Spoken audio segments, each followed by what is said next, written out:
Okay, guys. I am live on YouTube. I'm gonna need to refresh Twitch, I think. There we go.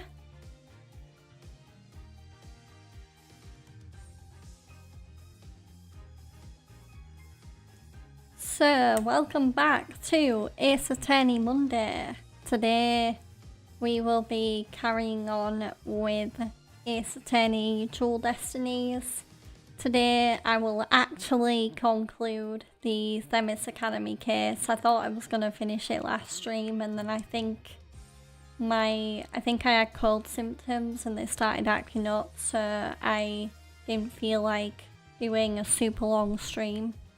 So today, I will be finishing that case, and then I believe the case that we're going to start after that is one that is very, very personal for Apollo Justice. So I'm very, very excited to move on to that case.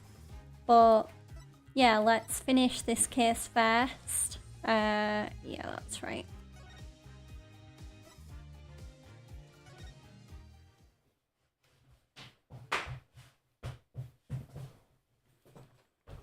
Okay, just bear with me. I am just gonna have a sip of my drink because I really need to make sure I'm hydrated.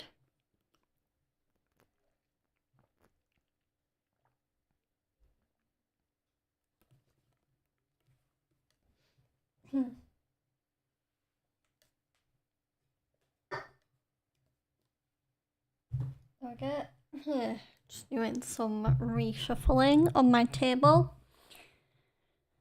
So, we are in the middle of cross-examining Professor Means, because Professor Means is actually our new prime suspect, because during the cross-examination of Hugh O'Connor, we actually found out that Means' seat was empty, which means he didn't have an alibi anymore. Just gonna make sure you all can hear me. Obviously the game is meant to be quiet right now. Yeah, you can hear me fine, that's fine. So yeah. And yeah, we are just, Means is about to crack, basically. We are, yeah, that was the annoying thing about the last time I streamed this game, and I just, like, had cold symptoms and didn't feel like finishing off is, I mean, I'm right near the end of this case, so I will definitely finish this case today, but I could have finished it last time if I hadn't have been a little bit under the weather. So yeah. Why you dare call my teachings and methods lies?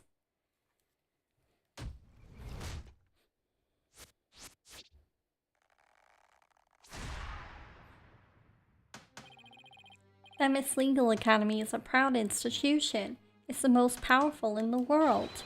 You'll never forget what true education and lawyering means once I'm through with you. Huh? Professor Means, what's with your hair?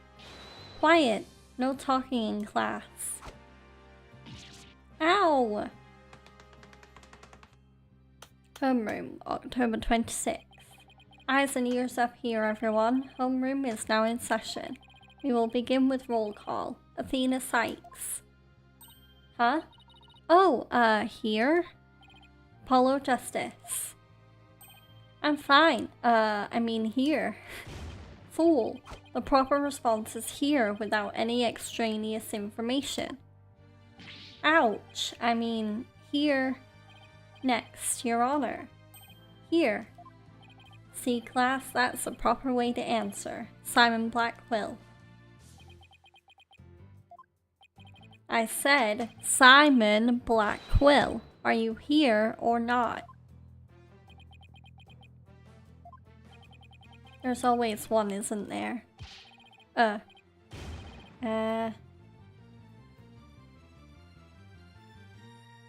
Just gonna finish promoting because I realized I didn't promote my stream on Twitter. There we go.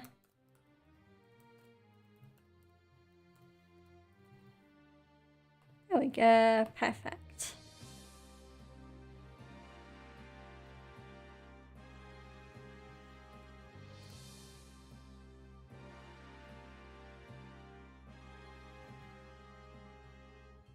There we go. Okay. Well then, I'll just mark you absent. Now get out of my class this instant. Ooh. There we go. Get out? Very well, if that is your wish. Who am I to defy my homeroom teacher? Is that such a good idea? Prosecutor Blackwell is free of his shackles. Wah! Haha. It just so happens I was a member of my high school's disciplinarian committee. But is that really so shocking? Constabulary lapdogged teacher's pet. What a malleable mutt you are, Fulbright. Very good, Bobby. You just earned a gold star and a promotion to head disciplinarian. Alright. Class is now in session. Why do I have the sudden urge to go to the nurse's office with a stomach ache?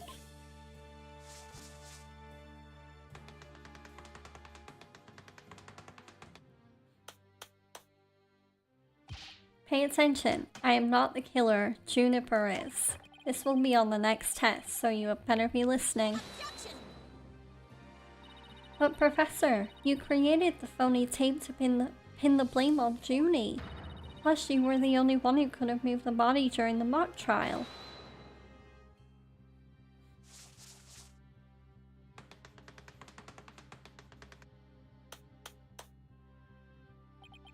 Athena, you disappoint me so. To think you would label me a murderer.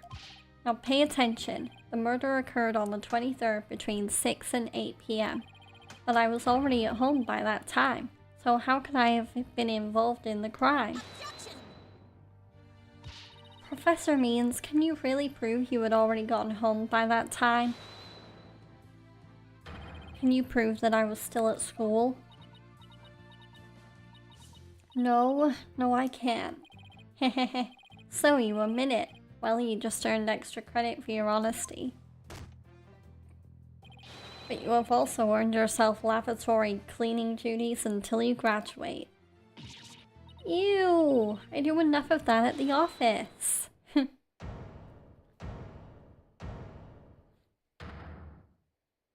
No way, man! I totally object!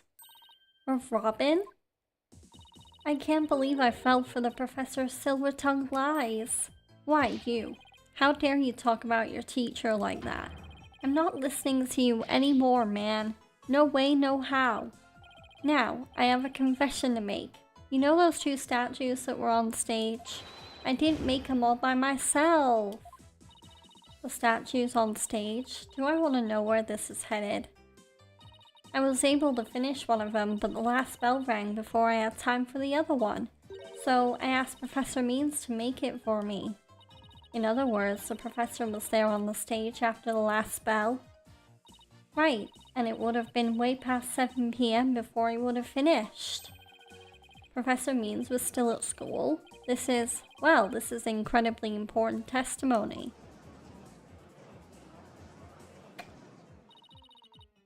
The professor told me, I'll take care of it.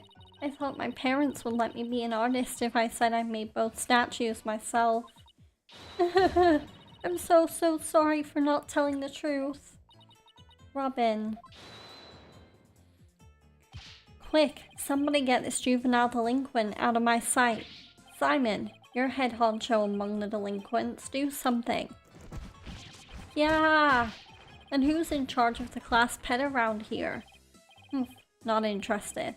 But if you want a class in swordsmanship, I'm your man. Of course, only real blades will do. No swords at school. All weapons will be confiscated. Yeah! Nurse! Where's a school nurse when you need one? It would seem Sykes Dono seeks a showdown, Professor. In which case, you would do well to draw your staff quick as lightning.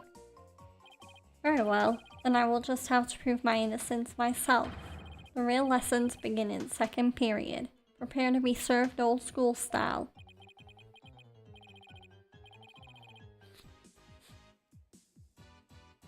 What is that? Oh, never mind. Your testimony, please. Okay, new testimony. Professor Mean's work of art. Now, pay attention. Robin took over half a day to complete one statue. I, however, finished most of the other statue between 7 and 8:30 p.m. The defendant Juniper saw the two statues with her own eyes at 8:30. Completing a statue so quickly meant I could not leave the stage for a single second. How could I possibly have had the time to go to the art room and commit murder? You're saying the defendant saw the finished statues? Precisely. She said so herself at the detention center yesterday. Her defense team was there and heard her say so too. Don't try to deny it now. That evening, I went back to my dressing room to get something I'd forgotten there. It was well after the last bell rang. I'd say maybe around 8:30. That's when I noticed that both stage statues were finished. They were quite large and they were each covered with a white sheet, but I could tell. Oh right, the professor was there when that matter came up. Before I address the professor's charges, I have a question for Robin. How hard would it be to complete a statue like that in 1.5 hours? It would probably take me at least twice as long. So personally, I think it would be incredibly difficult to finish in that short a time. Gah, that didn't exactly help our case, but he won't get off that easy. He's bound to stumble over his own slippery means. Okay.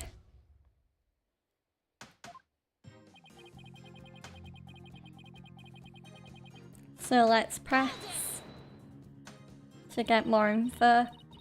Miss Newman took over half a day. Can you please be a little bit more precise than that? Ha ha ha. What a wonderful question. She was having quite a tough time, you see. Prosecutor Gavin's statue alone took her from the morning hours into the evening. Well, it is a rather large statue after all. Don't be silly. It merely exposes the difference between student and teacher.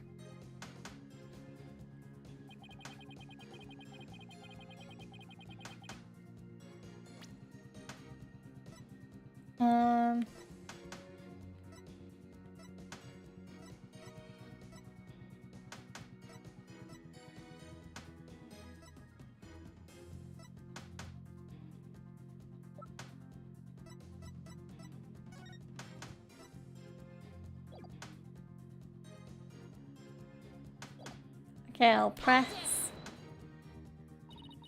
most of the other statue. What exactly does that mean? Robin created the basic outline of Mr. Wright's statue before the last bell rang. I in turn completed the rest of it. I see. In academics as well as art, learning the basics is incredibly important. In short, you skipped the most important part of statue making, didn't you? Why, you insolent little... It is the practical applications built upon the basics that take so much time. Professors such as I mastered the basics a long time ago. Unlike Miss Fancy Pants here, who lacks all loyally fundamentals. Oh, quiet you. Now do you understand? I did not leave that stage until I was done. Okay, so... Are we gonna accept that claim or not? Let's see. I think the right answer is not on your life, Buster, but I am gonna check.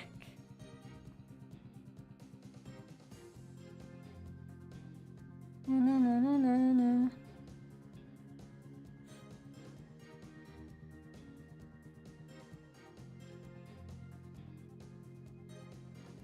Never mind. I totally would have got that wrong. But yeah, so we accept it.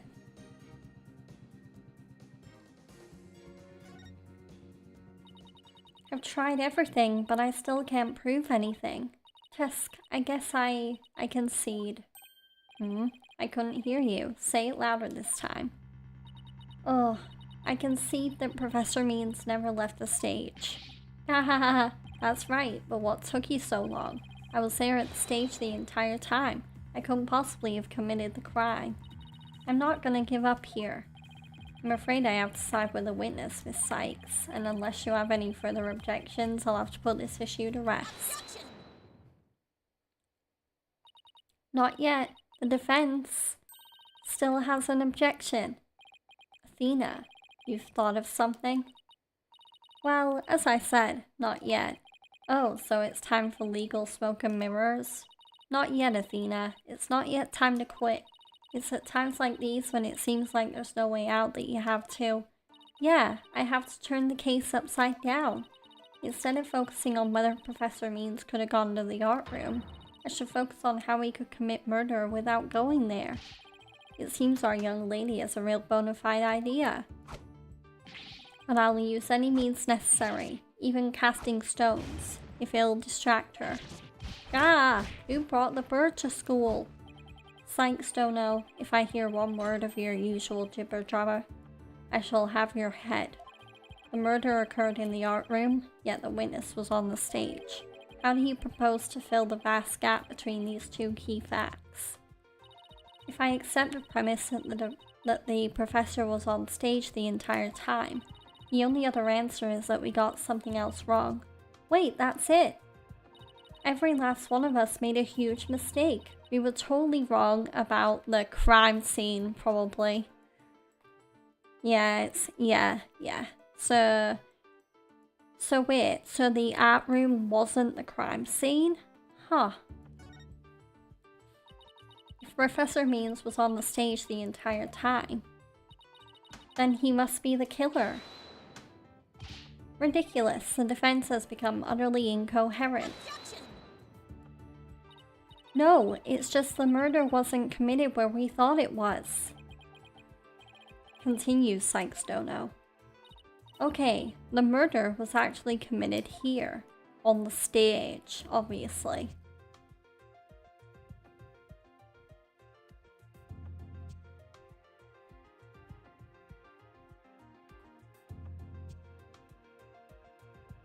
Yeah, present stage.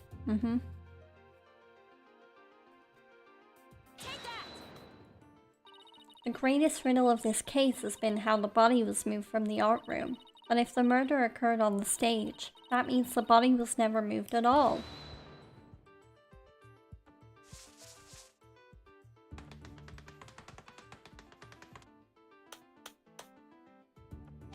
Silly girl, when the body was found there wasn't a drop of blood on the stage floor. Surely there would have been some blood if that's where the murder was committed. There wasn't any blood on the stage? Really? But there was something on stage at the time of the murder that's now blood-stained. Yeah, which is the school banner. It's true. There were no blood stains on the stage floor, but there was something on the stage that did have a blood stain, and that would be this school banner. No blood would have gotten on the floor if this were under the victim when she was killed. Oh my, that's quite a compelling theory. Silence. What is it now? My theory makes perfect sense. That was a pathetic attempt. You must put every inch of your body into your attacks. The autopsy states the cause of death was loss of blood, yet only a trace amount was found upon that banner. Where did the rest go? Blood getting on there when the body was moved by wire makes more sense than not. Gahahaha. Very good, Simon. Tell me, what's your first choice for higher education? I'll write you the ultimate in recommendation letters. You're all but guaranteed to get in. Actually, the defense has something to explain that as well. You do? If there was only a trace amount of blood on the school banner, then there must have been something else the killer used to soak up the blood. All I have to do is figure out what. This is what soaked up most of the victim's blood. the other banner. Why, it looks like there's some other piece of fabric on top of the school banner. It's the governor's banner that had been specially made for the school concert. Since it's on top of the school banner, the blood would have hit it first. It could have easily absorbed most of the blood like a dishcloth, and only a small amount would have soaked through to the school banner below. So it makes total sense for the school banner to only have a little blood on it. Ah, her. So that banner absorbed the blood like a dishcloth. Yes, that would explain it. The governor's banner was like a dishcloth. Surely it was at least towel quality.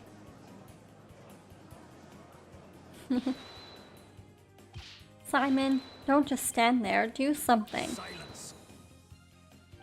Psych, Stono, you are learning to wield a blade quite well, but how will you respond when I come slashing at you like this? The remnant of a large bloodstain was detected in the art room, but why would there be blood there if the murder occurred on the stage as you claim? The bloodstain in the art room was faked. How? I'll tell you how. All that was needed was something that could transport the blood upstairs, and that something was a piece of evidence we've just finished discussing. The killer used this to bring the victim's blood up to the art room.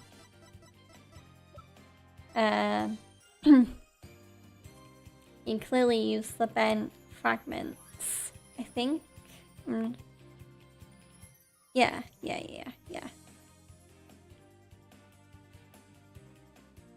Ooh. Oh, okay. To think you stooped so low as to present me your garbage to the court. It's only garbage because someone tried to destroy it by tossing it in the incinerator. That someone was most likely the killer seeking to get rid of crucial evidence. The killer used the wire to bring the blood-soaked governor's banner to the art room. Then the blood was wiped onto the floor to complete the ruse. It makes perfect sense. Ah. Wah!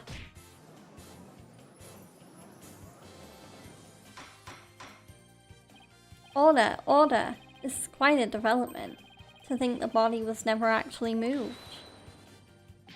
Hold it right there. The body must have been moved. How else do you explain that loud crash you heard during the mock trial? If it wasn't caused by the body crashing into the statues, then what was it?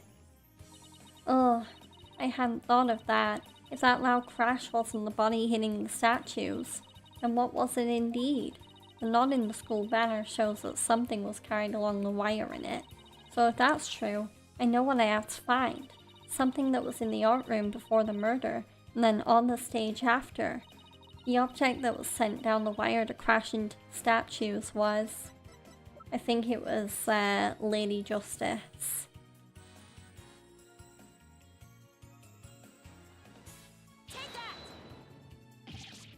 Because that was found on stage, and it was in the art room. Yes, I believe it was this statue that broke the other two, not Professor Court's body. The unique statue you see on the right, that's the pure white Lady Justice from earlier. Professor Court accidentally broke it while she was polishing it the day before the mock trial, but she used her own unique artistic sense and technique to repair it as you see here. Nobody would have guessed that it was originally Lady Justice. Silence. Perhaps you were onto something, but why, pray tell, would anyone move that scrap heap relic in such a tedious manner? Excellent question, Simon. Keep 'em coming. You know why, but the fact that you won't acknowledge it shows how twisted you are. Lady Justice was moved during the mock trial. During that time, Professor Means was fabricating an alibi with his pre-recorded speech. If we consider the facts, then Lady Justice was moved in order to point us to the body, probably. Yep.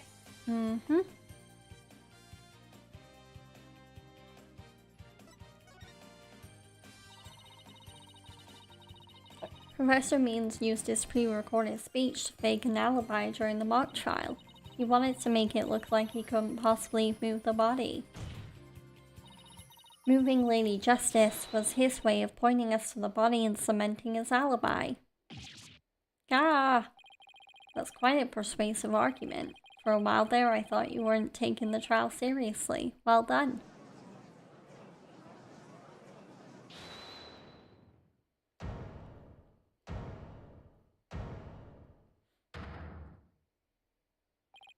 Hehehehe. You should never underestimate me, Athena Sykes. Professor Means always means what he says and says what he means by all means. Fine then. Say it already. I'm waiting. The murder occurred the night before, but the body wasn't found until late the next day. Countless students passed the stage till they met in the lecture hall for the mock trial.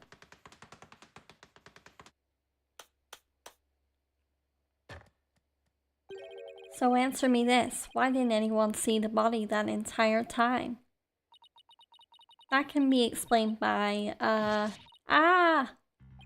if the victim was murdered on the stage and left there, the body would inevitably have been discovered, and of course there was nowhere to hide a body upon that stage. This is not good, Athena. Our claim is this close to being beaten to a pulp. I know, but we've come so far. Gahahaha. Consider yourself schooled. I couldn't possibly have killed anyone. The killer is none other than Juniper Woods. It always has been and always will be. Just wait a minute. Poor Juniper. She must seriously regret having asked you to defend her. Ugh. And to add insult to injury, you nearly had Hugh convicted for murder.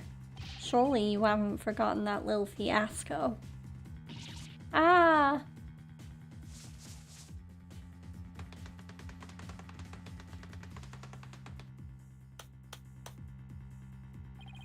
Not only did you fail to defend your client, you also raised false charges against your friend. You have no right to call yourself a lawyer. That was a bit harsh.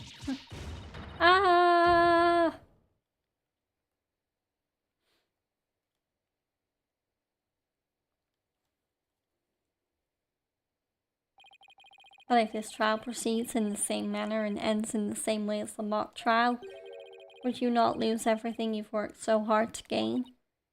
Well, I'll just have to make sure that doesn't happen then, won't I?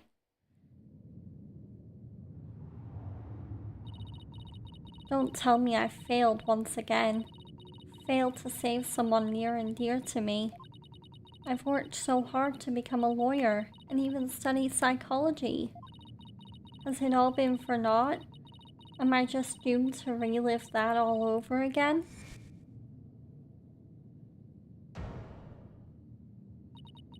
Ugh. Athena, what's wrong? Breathe in, breathe out, breathe in. Relax, Athena, breathe. It's not working. Everything's going dark. After all I've done, is this how it ends? Forgive me, Junie. I couldn't protect you like I said I would.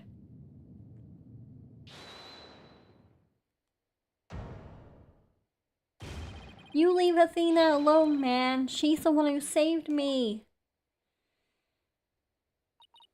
It was because of Athena that I could stop hiding and start living my life as a girl again. And she saved the friendship between Hugh, Juniper, and I.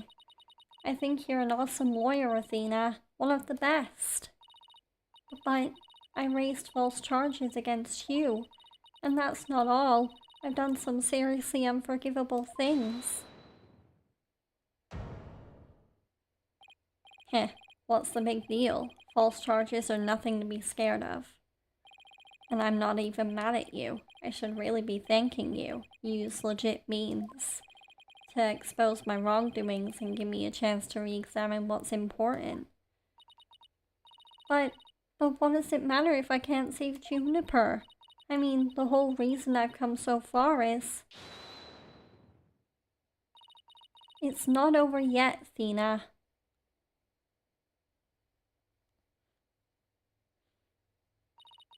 Even now, at this very moment, I still believe in you.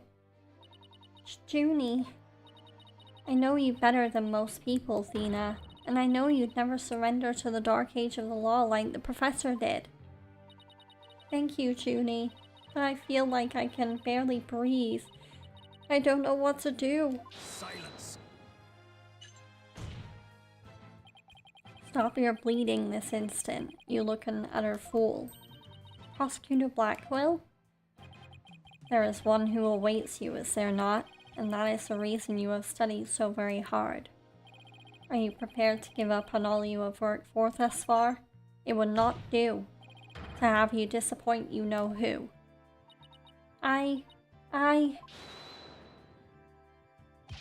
Gahaha! You're wasting your time. You have nothing on me. No evidence or anything else to establish my guilt. You are helpless before the might of lawyers for whom the ends justifies the means. Objection! Don't worry, Athena. You're doing fine. The truth will always win against people like him. But, Apollo, what am I supposed to do now? Listen, all you have to do is take a deep breath and look back over the entire case. If there's truth to be found, and there always is, you're sure to find it. Now let me see you smile. Remember what Mr. Wright said? The worst of times are when lawyers have to force their biggest smiles.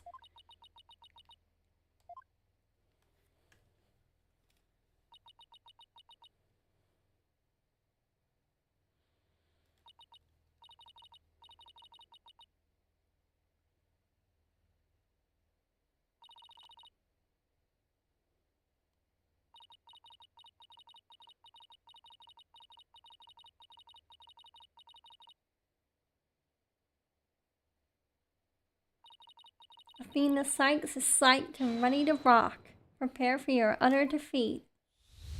Okay, it's time to revisualize the case.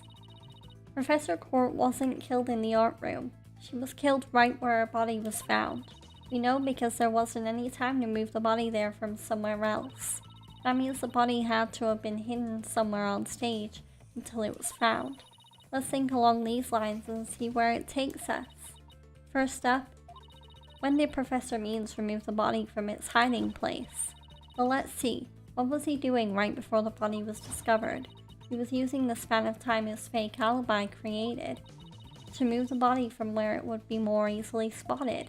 Therefore, the only time Professor Means could have recovered the body from its hiding place is before the mock trial? I don't think it was during it. Oh no, during. Okay. Oh yeah, cause he wasn't in his seat.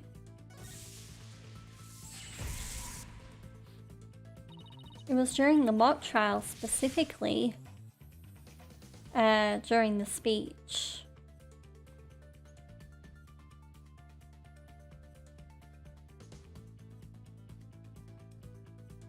Yeah.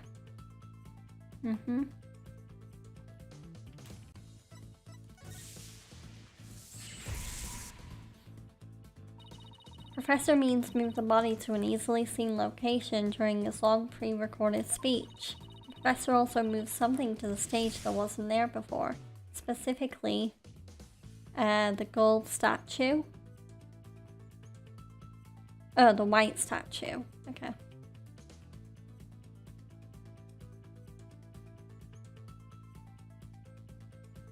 Hi, Ibrahim on YouTube. Welcome in. But yeah, the white statue. During the mock trial, Professor Means wrapped the White Lady Justice in the school banner and sent it zipping down to the stage with a crash, killing 2 birds with 1 stone. He drew attention to the body and made it look like the murder occurred in the art room. But was there anywhere to hide a body on the stage? It doesn't seem likely. No, there had to be some place. Wait a second, how about something that should have been finished but was only mostly done?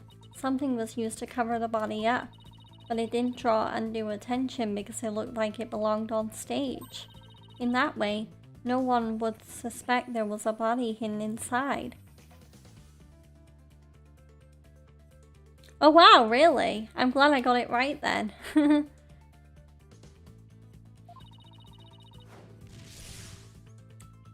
Yeah, I'm glad I got it right. Okay.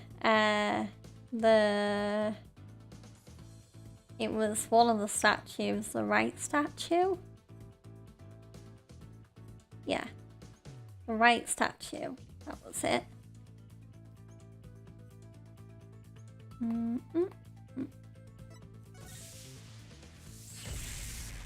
There we go, we cracked it. The body was hidden by right statue.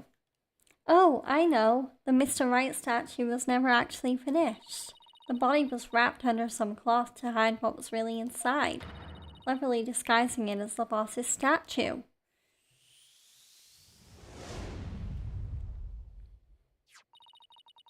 Miss Newman gave up on the right statue, yet Professor Means finished it in a single night.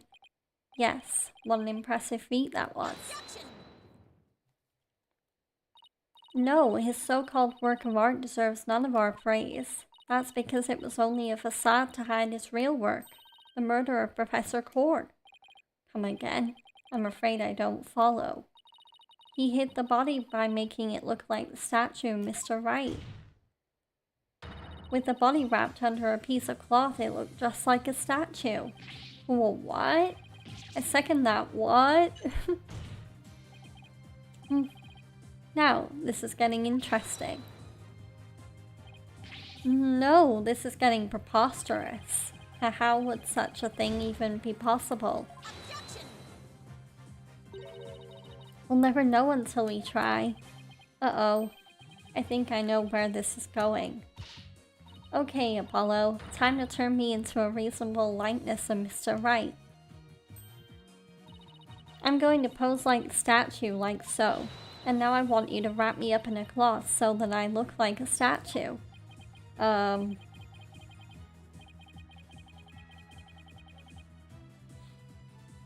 thank you, Ibrahim. I appreciate that. Yeah. I mean, as the saying goes, there's plenty of fish in the sea, I'm sure. I mean, I do feel quite lucky that I have found someone that is willing to, you know, support the fact that I play video games and also that I stream on Twitch. So, yeah. I hate to ask the obvious, but where am I supposed to get this magical cloth?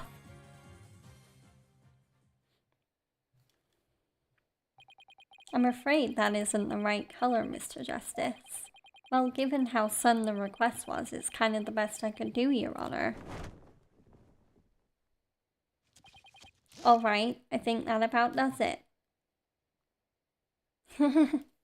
Poor Athena. Well, what do you think, everyone? Do I look just like a statue of Mr. Right or what?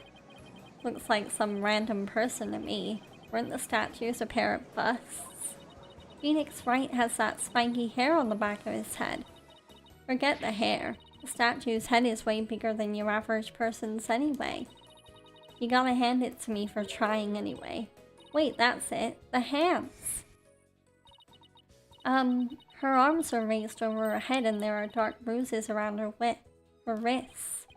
Yeah, the professor was probably tied up with something. The marks on her wrists indicated she'd been tied up. Apollo, tie me up in a new pose. Wait, you're not into this kind of thing, are you? What? No, besides it was your idea. Just tell me how to tie your hands already. Professor Quart's wrists were tied together, and I can't help but think that's related. How should I arrange myself to match the shape I want given her hands were tied? Behind my head, probably. Apollo, tie both of my hands behind my head. There we go. See, this makes it possible to fake the spikes on the back of Mr. Wright's head. Sure, but then what about the statue's arm? With both arms behind your head, you can't exactly complete the pose. Yeah, it would be awfully hard to make the objection pose like this. I can't help thinking you've forgotten something, Athena. Something on the body that you don't have right now. I know. It had the arrow. Oh right, there was an arrow sticking out of her side. Okay, Apollo, take that and plunge it into my side. Well, what are you, crazy? Fine, then go get some duct tape. Rapido, schnell. Alright. I don't need to know other languages to know bossy when I hear it.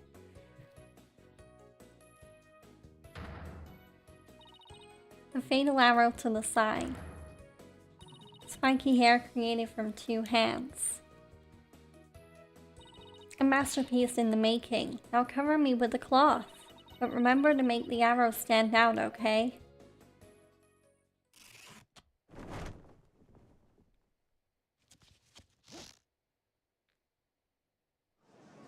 Oh, there we go. Mommy, the arm's too short. Shh, remember your indoor voice, dear.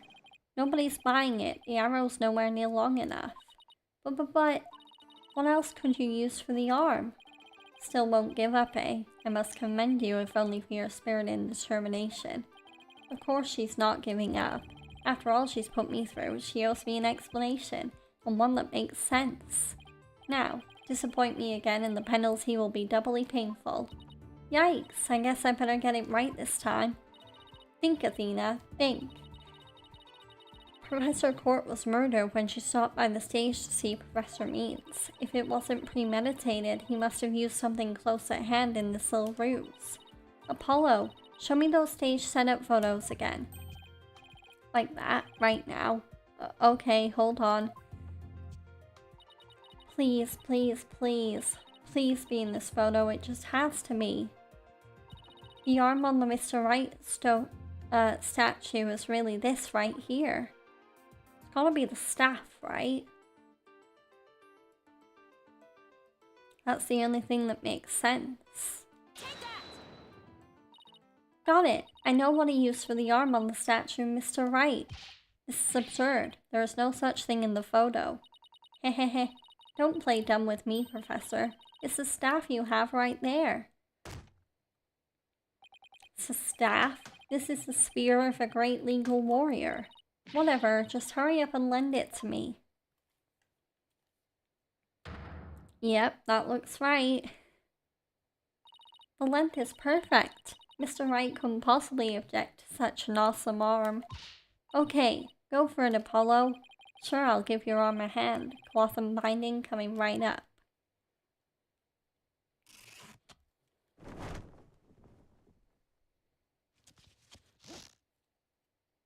Objection! Yeah, there we go.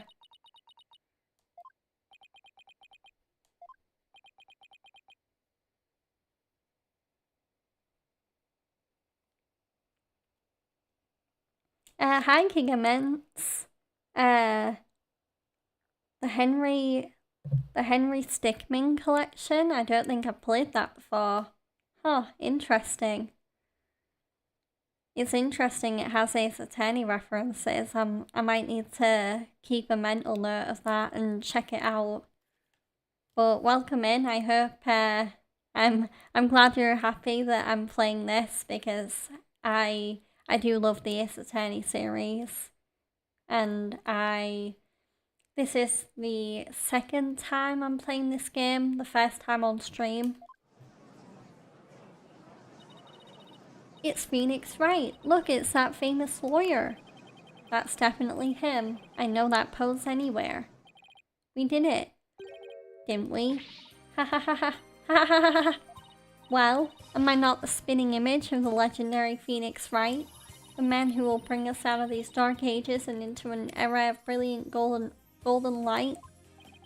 Golden light? All I see before me is the pink spectre of a man. Ha ha ha ha ha ha ha. That's just because Mr. Wright likes his statue. He's positively tickled pink. Get it, Apollo? He's tickled pink. Wow, that joke deserves a pink slip. It seems the gallery is quite impressed with the defense's sharp thinking, and the witness.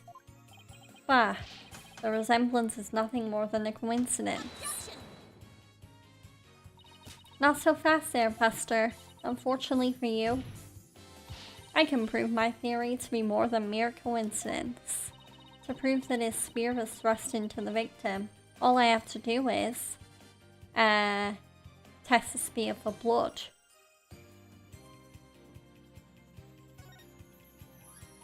We have assumed the victim's jagged wound came from the arrow being forcibly shoved in, but if the wound was from the spear instead, then we should be able to detect traces of the victim's blood on it.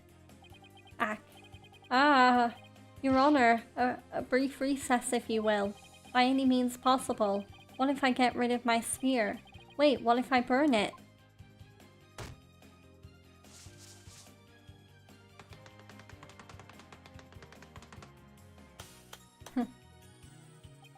If I do that, I'll be found innocent. Yes, I'm innocent, I tell you.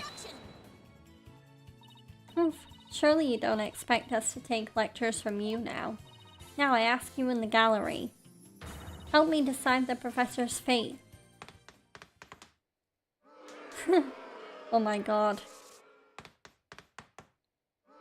No.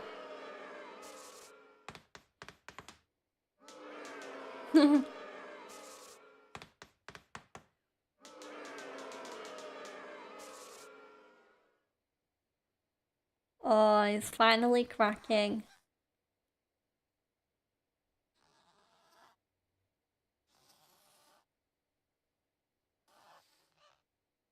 Gee.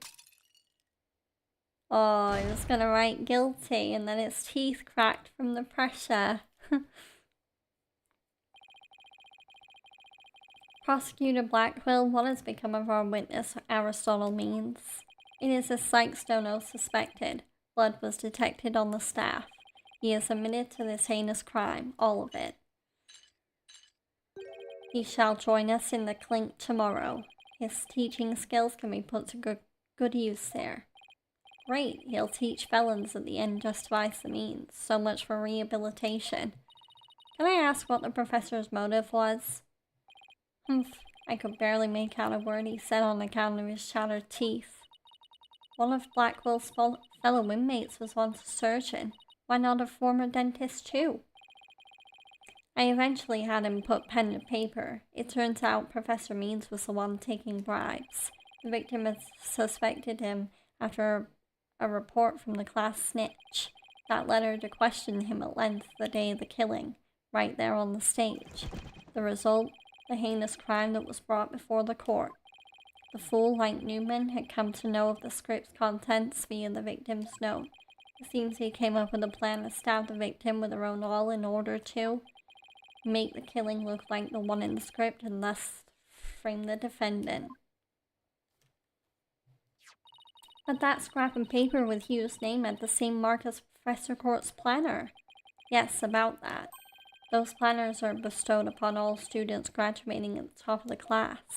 Really? So then... Indeed, once upon a time, Professor Means was also awarded the same notebook. The handwriting is being analyzed now, but like as not, the scrap belonged to him.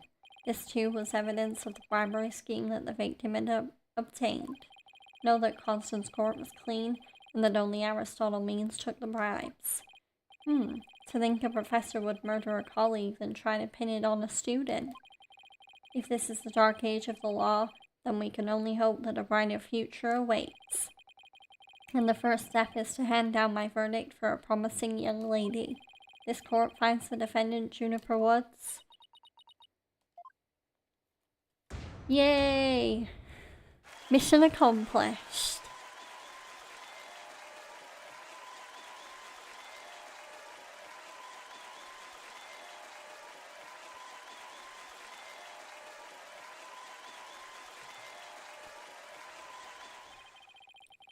I wish you all the best on your road to becoming a courtroom judge.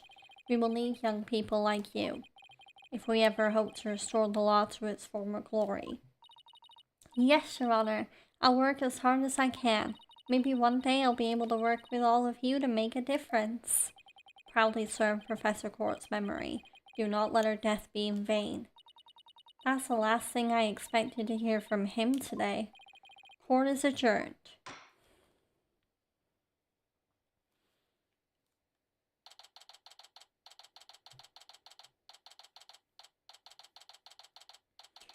So there we go. It was Aristotle means all along.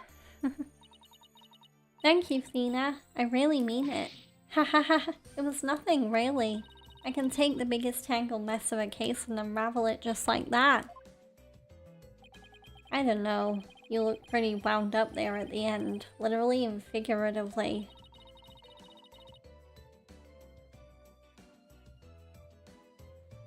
Oh, thank you, Gigamints. I appreciate that.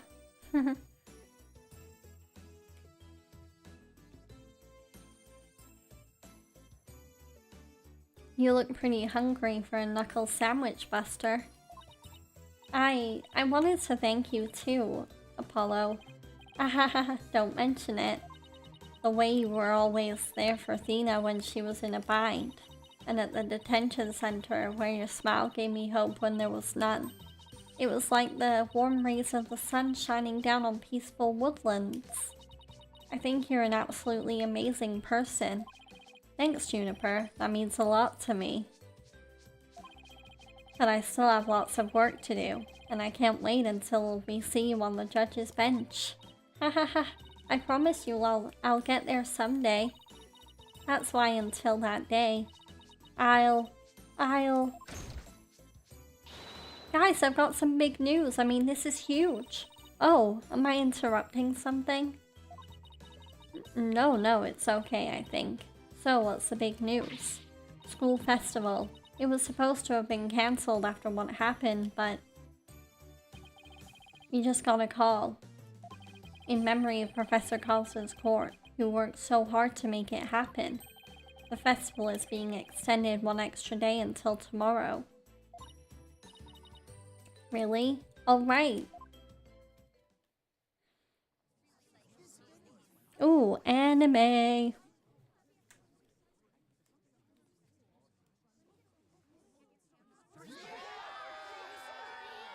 We've got a special treat for all of you. A love letter for Themis Legal Academy.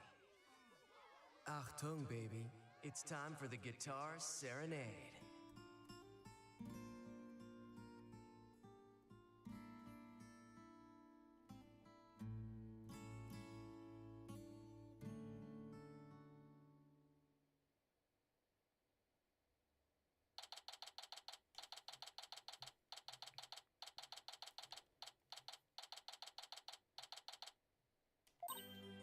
Wow, that was so much fun. School festivals are amazing.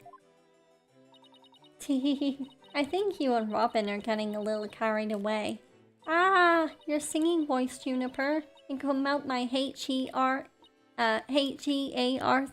There we go. Mr. Wright, thank you for that training seminar. Ahaha, just remember the objection post is all about attitude. Oh, and congrats on your mock trial win, although Robin had you for a while there. I did, didn't I? But I'm just glad we're back to how we used to be, thanks to Athena. And you know what? I think I'll stick with becoming a prosecutor after all. I'm going to make up for my mock trial loss by winning the real deals in court. Mock trial loss? What loss? Wait, did they reprise the trial and Hugh won? Level-headed lawyer course genius and hot-blooded prosecutor course student will go head-to-head in a mock trial battle for the She-Devil's Black Heart. So, does this mean it's really gonna happen? Juniper, there's something I've been wanting to say to you. Confession time. Huh? Ooh, is he going to do what I think he is? Juniper, can we still be friends? You know, best friends like we've always been. Oh, come on. Huh? Best friends? Weren't you going to profess your love for Juniper if you won the mock trial? No, I was going to confess. that I'm not a genius and that I'm really 25 years old. But you already dragged it out of me during the trial. Whoops. Listen, Hugh. You too, Robin. Miriam. Me too? Miriam's got this tactical espionage action stuff down to a science. Metal Gear Solid. I've been thinking. It's up to us to put an end to the dark age of the law if we can. Let's all work together to usher in a new age where winning only results from the truth. And the end never justifies the means. Count me in. I wouldn't have it any other way.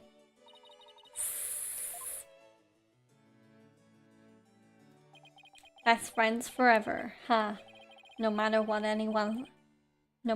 anyone says, nothing beats true friendship. You bet. And what about your BFF, Apollo? Aren't you a bit old to be using that word? But yeah, he's the best friend a guy could have.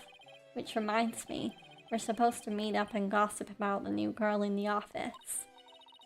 Hey, no talking about me behind my back. So what kind of guy is he anyway? Well, if I had to describe him in one word.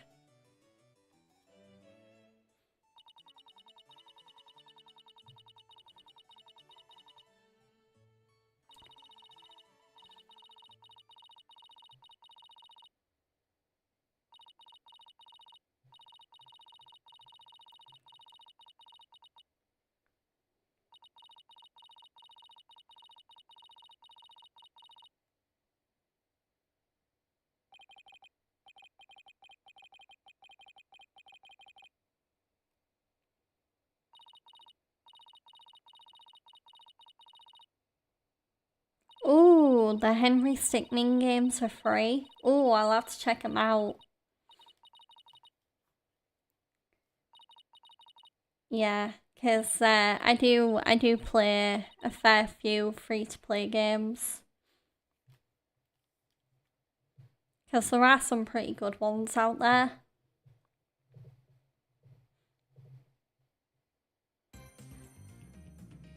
Also, if you need the name or link to my Twitch channel, just let me know and I'll happily drop it in the chat.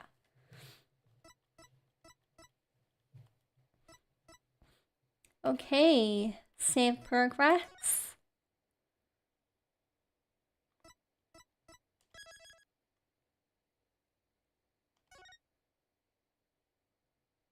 Oh wow, so it looks like we'll be starting the next case off with a trial. Interesting.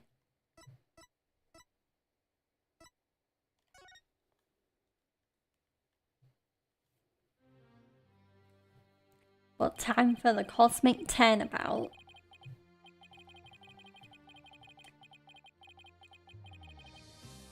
The courtroom bombing incident. Okay, it's auto playing.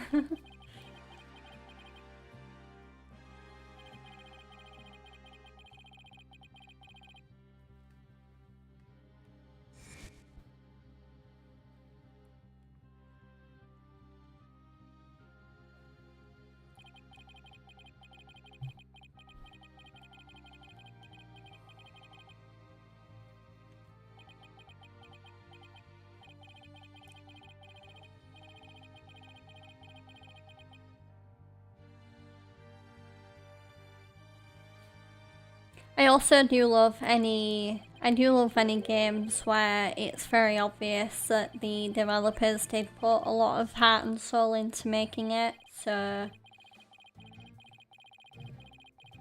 I think that's another reason why my game of the year from this year, Expedition 33, I think that's another reason why I love that game so much, because you can tell that the developers of that game put every inch of their blood, sweat and tears into making it.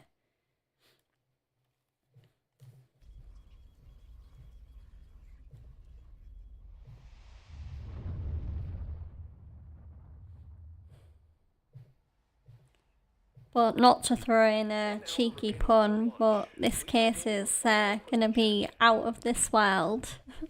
Check complete. Everything's A-okay. We're ready here whenever you are.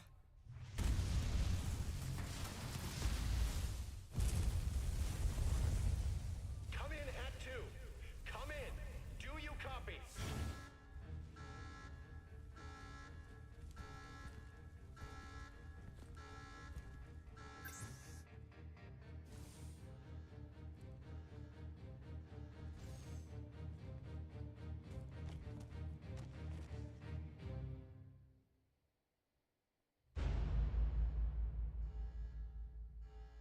Oh no.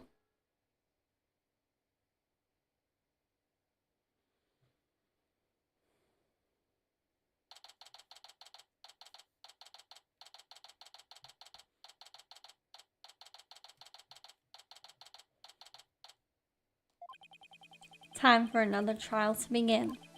But this one is different. Sorry to bother you, but... Oh, it's Judy. Are you alright, Apollo? Ack, was I making a scary face just now? Oh, hi, Juniper. Yes, I'm fine. I was just doing my cords of steel exercises. Yeah, I agree. Gigamints. They really... I think they did deserve all the awards they got. And obviously they did have that slight controversy with the Indie Game Awards where they had some awards taken away from them because they used AI textures or something like that. And some award shows, they have a thing where if a game uses AI, it can't be considered for contention, and I think that was one of them. So, but I'm really glad it won Game of the Year. I'm really glad Jennifer English got awards for her amazing performance as Mael.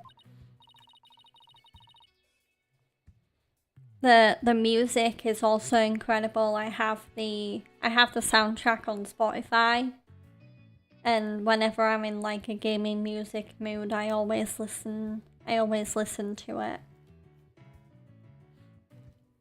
Yes, knowing you, I'm sure you will be just fine. Oh, I brought you a present from my garden. Is this a lotus root? That's right, my grandma says lotus root is good for your eyes. She even says that if you look through the holes, it can help you see into the future. It's for good luck. Maybe later you can cook it and... Thanks for this, I'm gonna have some right now. Oh my! Are you meant... Oh god. Are you meant to eat lotus root raw? I don't even know. You can eat it raw. Okay. But thank you for the enthusiastic try. Oops, if she didn't think me weird before, she will now. I've gotta calm down. Apollo, I'm sorry I'm late. Hi, Thena. Junie, I didn't know you were coming today. Did you come to cheer Apollo on? Oh, I get it, you sly little thing, you. Ha ha ha. Athena, stop. Quit kidding around, Athena. The trial's about to start any second. Is everything all set? Oh, Apollo. Apollo, when will you ever figure it out? Figure out what?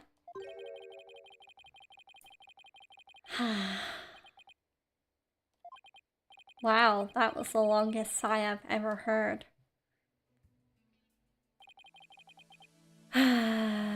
This is it. It's all over for me. They're gonna find me guilty. This is our client, one Mr. Solomon Sol Starbuck. He's a very famous astronaut who happens to be an acquaintance of mine. You wouldn't know it right now, but he's usually a very upbeat and driven person. The scene of the crime this time happened to be the Cosmos Space Center. Back in high school, my best friend and I went there almost a little too much. But that's where we met Mr. Starbuck. We'd ask him about space travel and he'd launch into story after story with so much passion. Back in those days, the man was 100% my hero. Are you sure you're okay with being my lawyer, Apollo? Of course I'm sure. I know you, Mr. Starbuck. I know you're not the type to commit murder. Thanks, but...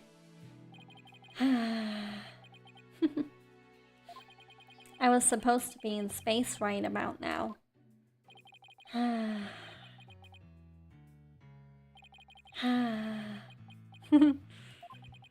He's so depressed it almost seems like an act. The launch getting called off must have been a huge shock. I'll probably never get the chance to go into space again. Don't say that. Don't stop believing. Besides, you just have to go into space again. Yeah, I don't think I could face Clay in the afterlife if I just rotted away in a cell. Clay Terran, I can't believe he was murdered. I mean, he was such a promising astronaut under your command. Yeah, he was a good guy, always there to pick me up when I was down. No one loved life as much as him, that's for sure. He was always so full of energy, telling me, "You're fine, Mr. Starbuck."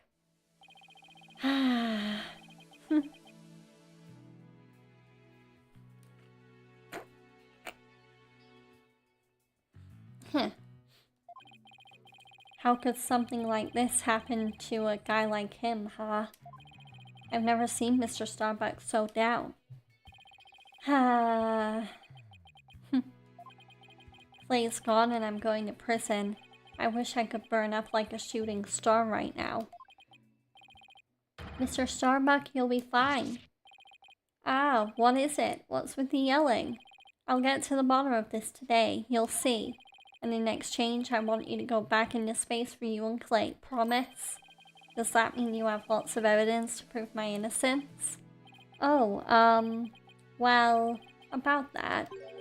We didn't get to investigate the area as much as I'd have liked thanks to the police. I'm done for. I'm a goner. Everybody thinks I did it. Thought I was gonna soar like a comet, but I'm just gonna crash like a meteorite. No, don't say that, Mr. Starbuck. Don't count yourself out yet. I know it's hard to lose a teammate, but you've gotta keep going. And what about you, Apollo? What about me? I was just thinking, wasn't Clay your best friend? We need to focus on the trial right now. Are you all ready to go? Apollo. The trial is about to begin. If the defense would please proceed into the courtroom. Okay, here we go. This is it. This is one trial I can't afford to lose. For Clay's sake and our clients, I will find Clay's killer.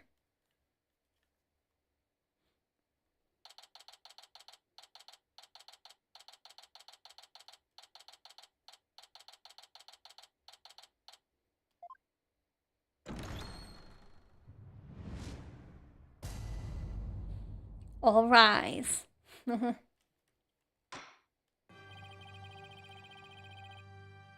Court is now in session for the trial of Solomon Starbuck.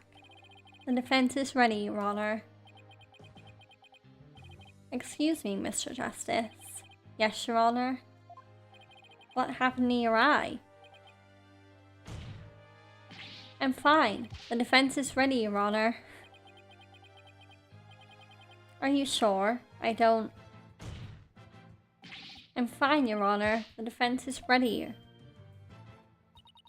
I'm sorry, Your Honor. He's been like this since yesterday. He keeps insisting it's just a sty. I suppose it's something he doesn't want to discuss. Maybe he's entering a touchy age. Very well. And the prosecution? The prosecution appears to be ready as well. Silence.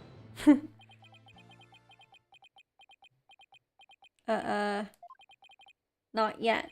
I'm not quite ready yet. Grah! Oh, you had to break the shackles first. The prosecution is now ready. Well, it didn't take him long this time. Black Quill looks like a SMT4 character. SMT4.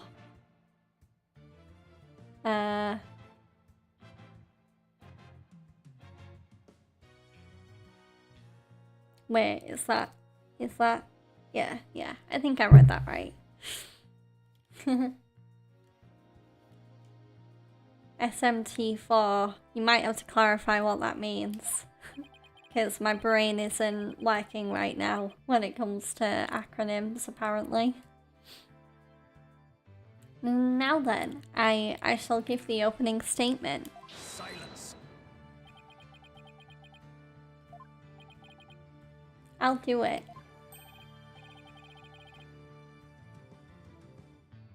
Oh, Shin Megami Tensei. Yeah. Yeah, I could totally see Black Quill being in either Shin Megami or Persona. Yeah. Ibrahim, my favorite Assassin's Creed game is either... Oh, it's either Valhalla, Origins, or Syndicate, I think. Yeah, I know a lot of people like Odyssey as well, but I thought this might be a little bit of a hot take, but I didn't really like Odyssey that much. I thought there was way too much to do in that game. So yeah, but I do love the Assassin's Creed games in general, and I do also really like Shadows as well, but I still need to finish that one actually. It kind of fell into my backlog a little bit. This time I can't leave it to anyone else. I see. Something is off with the two of you today. You both seem different somehow. Very well, Prosecutor Blackwell. Your opening statement, if you would. Gigaments, my plan for New Year is on New Year's Eve, I'll be going to my fiance's dad's and yeah, just playing games and having a little party, and then usually before midnight there'll be like a proper New Year's countdown and a firework display that'll be on the TV. So we usually watch that and then have a glass of champagne or whatever and cheers to the new year. Yeah, so that's my New Year's Eve plans anyway. As for the actual first day of January, I don't really know how I'm gonna start 2026 really.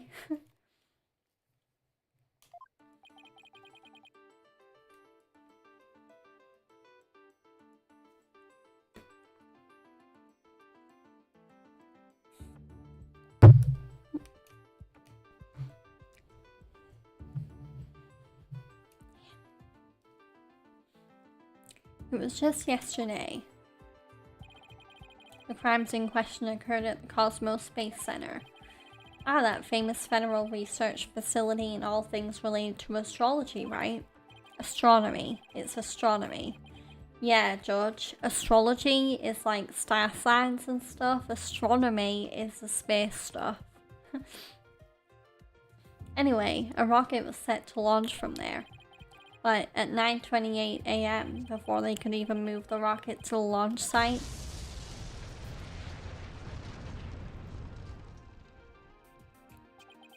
two explosive devices were detonated and the launch was cancelled. My word, 2 bombs? How dreadful. The defendant in today's trial is charged with both the bombing and with murder. One Mr. Solomon Starbuck. For whatever inane reason, he detonated a bomb on the rocket he himself would be in. Solomon Starbuck? I recognize that name. Isn't he that famous astronaut? Correct your baldness. Mr. Starbuck was the pilot of the Hat 1 rocket 7 years ago. As you may recall, Despite some interstellar trouble, his mission was a success. Some say it was a miracle he returned alive. I suppose you could say he's a living legend. Oh, I remember now. He's become something of an international celebrity, right? They even turned that incident into a movie and everything. Is this like the Ace Attorney version of Armageddon? We've got a real space pioneer in court today. But even heroes tumble from their lofty heights. Returning to the subject at hand. Ah, yes. The victim was one Mr. Clay Terran, a subordinate of the defendant. Indeed, a loyal disciple brutally stabbed to death by his mentor. Stabbed to death, you say? You mean his death wasn't a result of the bombing? Correct. Despite his lofty dreams, the victim was seen as an interloper by the defendant. And so, he was sent not into space, but to the universe which we mortals cannot see. Clay. I think I've heard enough. The case seems pretty clear-cut at this point. However, there is one thing I'm curious about. That metal box next to the witness stand. That looks familiar. What purpose does it serve exactly? Since you asked so nicely. It's your coffin. No! Ah, have mercy on me! Blackwell, why would you say that? I jest, it's evidence. Due to its immense size, we've little choice but to lay it where it rests now. We shall get to the contents of the box in due time. Phew, I feel like I just lost 50 years off my life. Does he even have 50 years left? Inner monologue, Athena. Inner monologue. Enough jabbering. Bobby Fulbright's the name. In justice we trust. Ah, Detective Fulbright. Very well then. Please explain the details of the incident to the court if you would. On it. First, take a look at this pamphlet from the Cosmos Space Center. In it, you'll find a diagram outlining the overall layout of the Space Center. Ah, here we are. For a more detailed look at what's on the left side of the building, take a look at this cross-section that we, the police, have created. See the launch pad in the main building? The launch pad is the square building and the rounded structure is the main building, right? You got it. The incidents took place in Launch Pad 1 and in the main building's lounge. I'll be using this diagram during my testimony, excuse me. It'll make it easier to understand.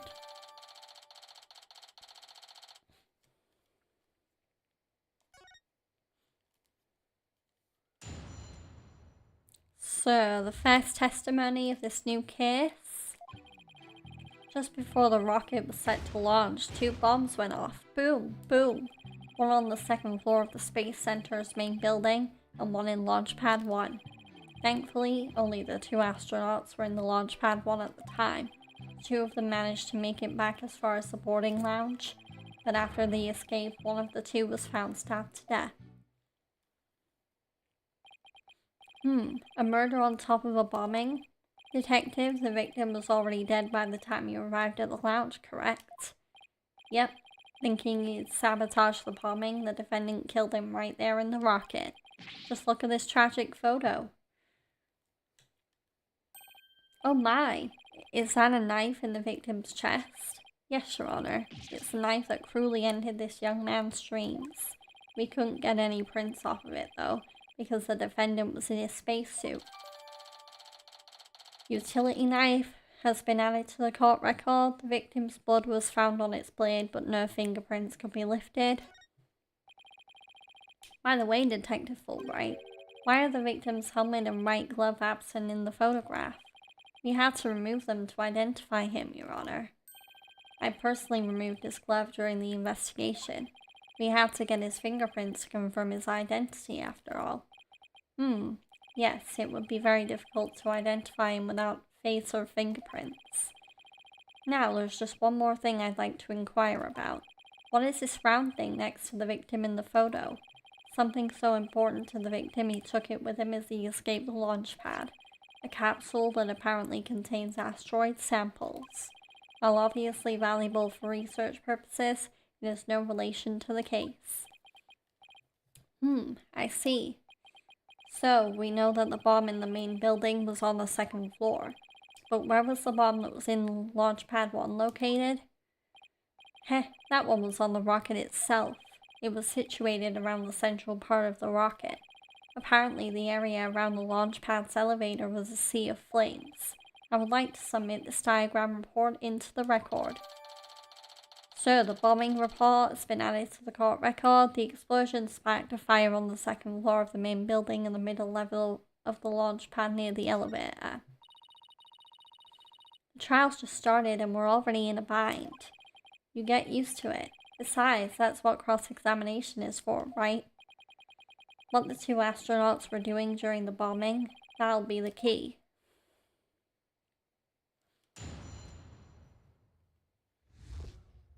Okay. So, we're gonna press for more information. How powerful were the explosions? Well, the one in the main building wasn't strong enough to bring the place down, but the room it went off in was burned black. Thankfully, nobody was hurt, due in large part, of course, to me stepping up to lead the evacuation.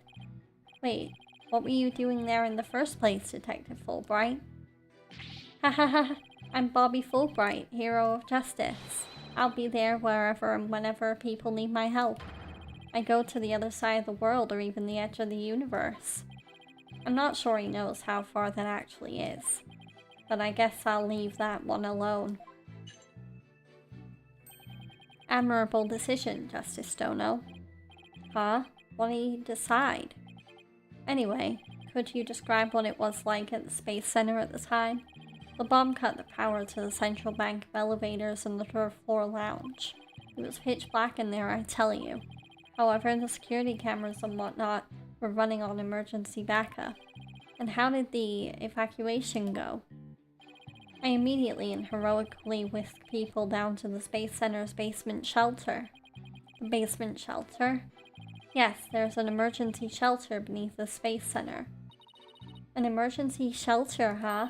Oh, here it is. It's at the bottom of the diagram. Space Center is pretty impressive to have its own shelter. Okay, evacuation report has been added to the court record. The bombs went off despite tight security. Police officers and riot police who have been standing by gave the evacuation instructions. The power outage and evacuation seem unrelated to the murder at this point. I guess I'll leave that aside for now.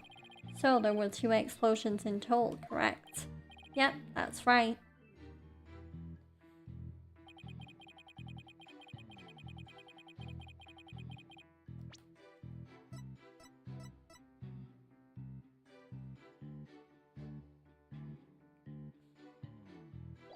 Okay, let's press for more information. Let me get this straight. Mr. Starbuck rigged a rocket he was going to board with explosives? Huh? What are you talking about? If the defendant really did plant the bomb on his own rocket, he'd get caught in the explosion as well. Oh, I hadn't thought of that. Fine. A simpleton for a simpleton. Fulbright, the motive. Understood. The defendant actually had astrophobia. Astrophobia? What's that? A fear of space, naturally. Just the thought of space can cause the afflicted to freeze up. And so in his terror, the defendant found a way to stop the launch at the last minute. But that's absurd.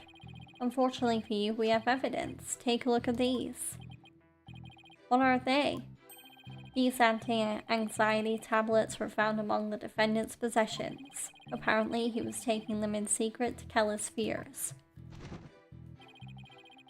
There were a multitude of problems with the rocket Mr. Starbuck rode 7 years ago. Rumor has it it threatened to crash a number of times as well. That was, of course, very traumatic for Mr. Starbuck. But that doesn't mean he'd go so far as to blow up its own ship. Silence. The defendant couldn't bear to mar his good name now, could he? No, not after the media branded him sole Starbucks space pioneer extraordinaire. Given these conditions, the defendant could hardly run away like some base mutt. What, so that's why you think he resorted to the bombing?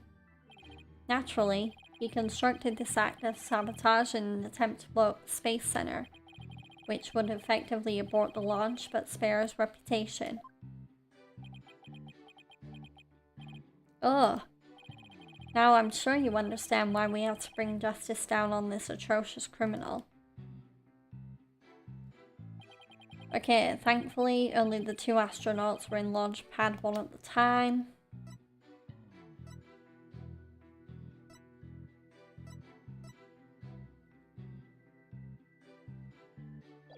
Okay, press. Are you sure it was only the 2 of them? It was just before the spaceship was set to launch, so of course it was only those 2. Oh, well, there could have been somebody else inside that rocket. Silence. The notion of a third party in launch pad 1 is utterly absurd. Just to enter the area from the lounge, one must pass through a door guarded by a fingerprint recognition device. And allow me to state up front, there are precious few with the clearance to do so. A fingerprint recognition device? It sounds as futuristic and complex as a space center. Actually, it's not as amazing as you think, Your Honor. Take a look at this photo. This is the door in the lounge with the fingerprint lock. Only personnel whose fingerprints are registered can pass through. I see. That is very different from what I had in mind. And is there a record of the number of people that passed through that door yesterday? Yes, there are only 3. The defendant, the victim, and the director of the Space Center, Yuri Cosmos. Then doesn't that mean it's possible the director is the one who did it? Not a chance. He was in the main building when the bombs exploded at 9:28, doing his job directing the launch. Besides having an alibi, he has no motive for committing these senseless acts. He has a point. I guess the director can't be considered a suspect then.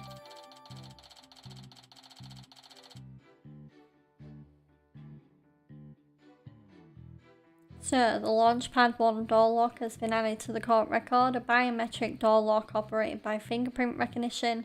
Only the defendant, the victim, and the Space Center director had access.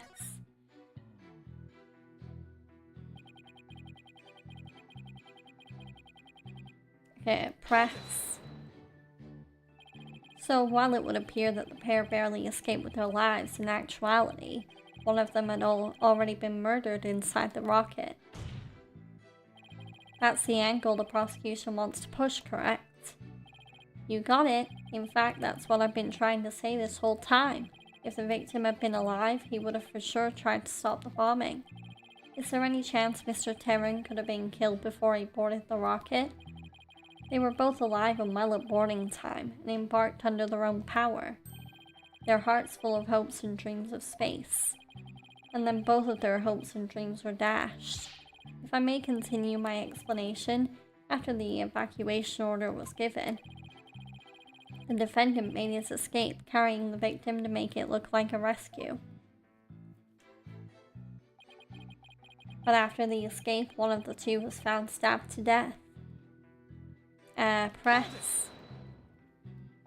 And who was the first to find the victim? Actually, there were 2 of them.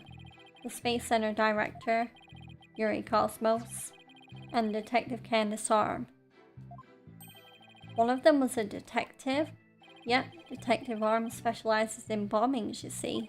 She and the director were ordering the evacuation following the explosions.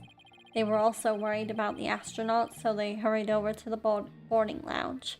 In case anyone's wondering, wait, Candace Arm, but wasn't she the victim of the first case? This game works a bit weird because it kind of does the end at the beginning scenario. So the first case is like the latest point in the story, whereas the other cases in this game are filling in the gaps essentially. They were also worried about the astronauts, so they hurried over to the boarding lounge. That's when they discovered the victim along with the defendant. 2 witnesses, huh? And one of them is a detective. I doubt either one would have anything to say that would help me. I think that pretty much covers the details of the case. Only the victim and defendant were on the launch pad when the former was killed. If this is the truth, then only Mr. Starbuck could have carried out the crime. What little I could get out of him only hurt my case. Justice Dono, foolish is the warrior who rushes headlong into battle. Preparation is an essential element of battle, so I advise you to take a gander at this. What is it? Footage from a security camera. As the 2 astronauts emerged from the bowels of the launch pad 1 corridor, the boarding lounge security camera captured their desperate escape. Now, I would direct your attention to what the defendant is shouldering, which you can see is none other than the lifeless body of the victim. What?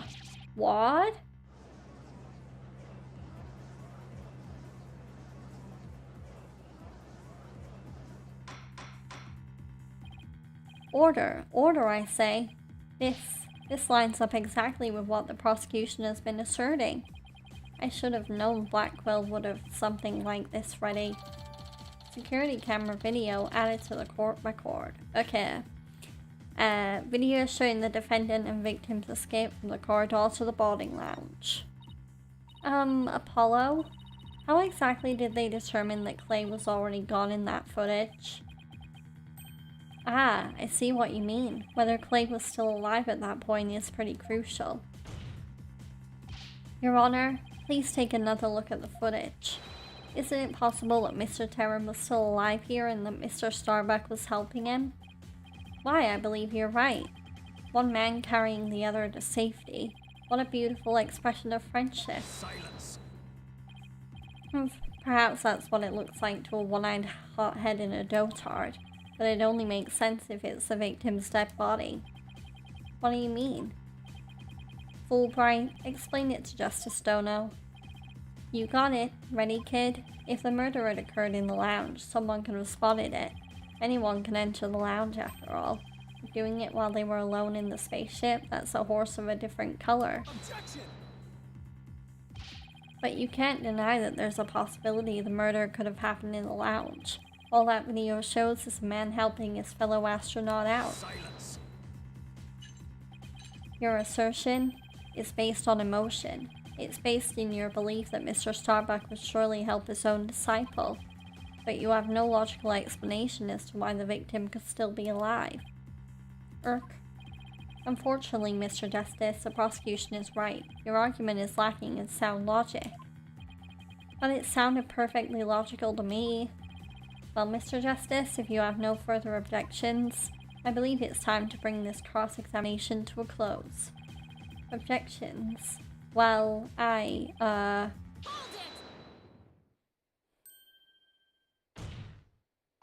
Your Honor, the defense requests a little time to think and regroup. Given the facts, I'm not sure I see the need. What is it, Athena? It's just, there's something that's been bothering me. If it isn't the defense stalling for time as always. Very well, I'm feeling generous. You may have a small measure of time. Yes! You have 5 seconds. 5 seconds? After that, I declare this cross-examination to be closed and a verdict will be rendered. Your baldness, raise your gavel high. It's time for a countdown. Oh. Ready? We don't have time. Spin it out, Athena. Only 3 more seconds. Ack! Well, look, I don't think the prosecution's explanation is very complete. Meaning there's something missing. Like they conveniently left it unexplained. Something they didn't explain. Ah, you're right. I think I know what you're talking about. Your 5 seconds are up, Mr. Justice. Is there anything about the prosecution's argument that you'd like to rebut?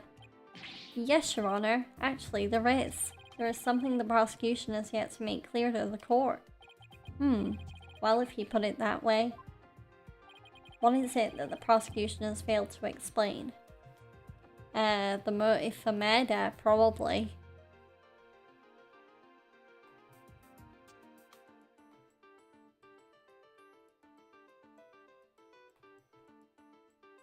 Yes.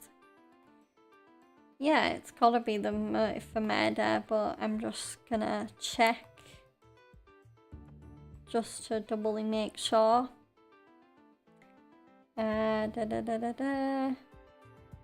no, it's why the body was moved. Okay. So yeah, why the body was moved. They have failed to explain why Mr. Starbuck would bother bringing the body back at all. If the defendant wanted to kill the victim, why didn't he just leave his body in the rocket? Why go through the trouble of bringing him all the way back to the boarding lounge? Oh, that's true. I don't think we've heard the prosecution's thoughts on that yet. That's because they have none, Your Honor. After all, how does one explain something so illogical? The prosecution is claiming the defendant moved the victim's dead body. But what if the entire premise of that argument is wrong? Then let's hear your theory, Mr. Justice. The defense proposes the defendant didn't kill the victim. He was helping him. Ack. Fulbright, explain it for our sad friend here before I nod off to his monotone monologue. Inform him exactly why Spaceboy moved the victim. Huh? They've gotta be joking. It's simple. Mr. Starbuck did what he did to direct suspicion away from himself. He wanted to create the impression he heroically risked his life to save his partner. That's why he made sure to make it to the security camera so there'd be a record. At the very least, he appears to have achieved success with you and the old man. Ah! One man carrying the other to safety. What a beautiful expression of friendship. The average person wearing a spacesuit weighs easily over 200 pounds. Saving the life of a partner who weighs this much while trying to escape deadly flames. What a dramatic sob story fit for the silver screen. Indeed, I was completely taken in by the humanity of the story. You see, yet the true ending is that all traces of his hammy act were meant to be blown up. Yes, and now we arrive at the thrilling conclusion. The third explosion. What are you talking about? There was no third explosion. Silence. Indeed, you are correct. But that is thanks to Detective Arm. It was she who identified and secured the bomb. However, it doesn't change the fact that the third bomb was discovered in the lounge. The steel coffin beside the witness stand, that would be a bomb transport case. We use that to transport the deactivated bomb here. It was found in the lounge, a bomb in the form of a most distasteful toy. What? One on the second floor of the main building, one on the launch pad, and one in the lounge. The defendant planned to set off 3 firework displays. Fortunately, the third was discovered before it could be detonated, for had it not, the victim's body and other vital evidence would surely have been immolated. Objection! Ah! Before you utter a word, know that the evidence supports me. Ugh, it's like he's reading my mind. As it is still undergoing forensic investigation, I do not have the evidence on hand. However, know that a peculiar item was found in one of Mr. Starbuck's pockets. Specifically, a bomb detonation switch. You found what? I suspect the defendant had no time to destroy such damning evidence when the Space Center director and Detective Arm stumbled across the murder, so he thought to hide it in his pocket. Feeble-brained that he is. Ah. No, Mr. Starbuck would never do anything like that. Ah!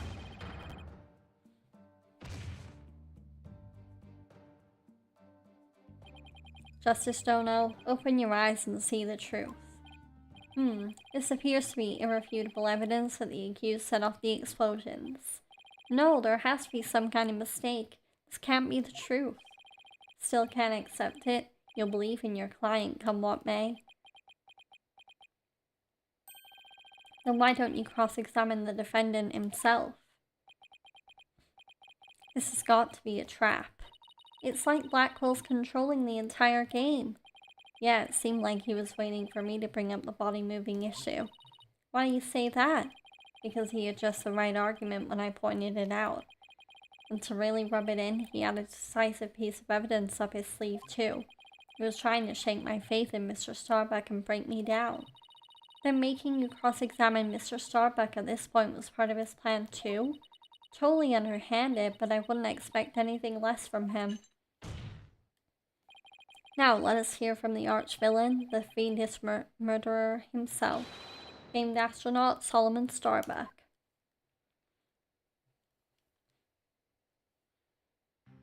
Witness, your name and occupation, please. Solomon Starbuck, astronaut. How did this happen? Mr. Starbuck, you aren't looking very well. Will you be able to give testimony? No. Well, unfortunately, no is not an option. You are being accused of the Space Center bombing and the murder of Clay Terran. Please testify to these allegations.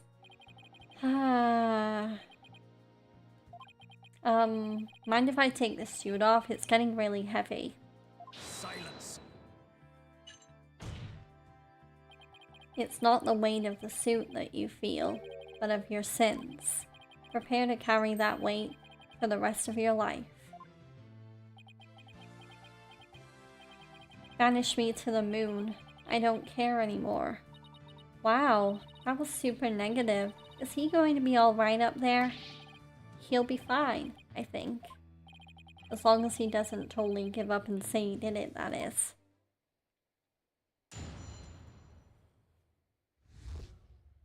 Okay, I didn't kill him.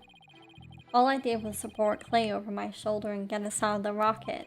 Like always, I took the elevator down to the middle level and headed for the corridor. Clay had passed out by the time we got the order to evacuate. I didn't kill Clay. I was trying to save him. So you assert you didn't set off the bombs or murder the victim? Haha, haha. But I bet you think I'm lying, right? I reserve all judgment until after I've heard your full testimony. I'm sure you don't believe me. I bet you don't even believe I'm an astronaut. I don't think the judge doubts that. Who'd wear a suit like that except an astronaut? I will say that when I saw you in that movie, you appear quite courageous, though I suppose reality never quite lives up to fantasy. I guess I'm just a big disappointment. Haha, haha, haha. I really don't care what happens anymore. Haha. Oh no, he's completely given up. What a depressing fellow. If you were to join me in the clink, I imagine that annoying sighing of yours would rub off on the other inmates. Like how it rubbed off on Prosecutor Blackwell a second ago? That was Blackwell sighing. Mr. Starbuck's testimony contains a glaring contradiction. The question is, what does it mean? Even if Mr. Starbuck is my client, I can't be gun-shy now. It's time to find out the truth.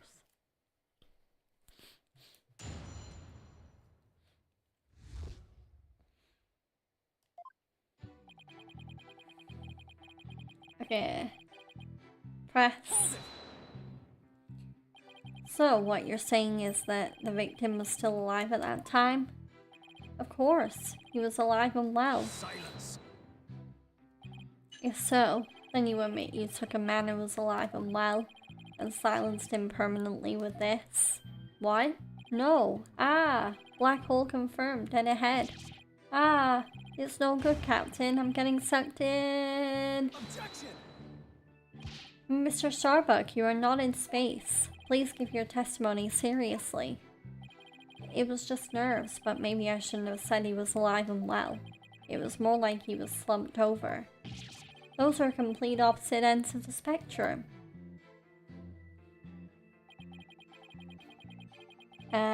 Press. Hold it!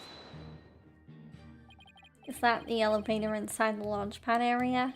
That's right, we always use it to get to and from the cockpit.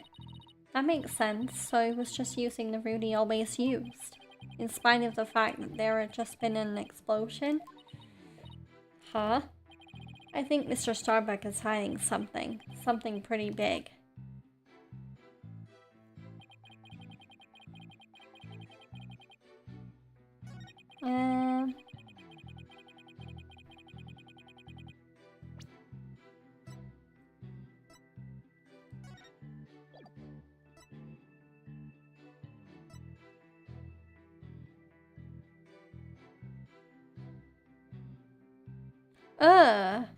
Maybe the bombing report? Because how can he use the elevator if the explosion happened? Unless he used it before the explosion. But, bombing report? Objection! Yeah, there we go.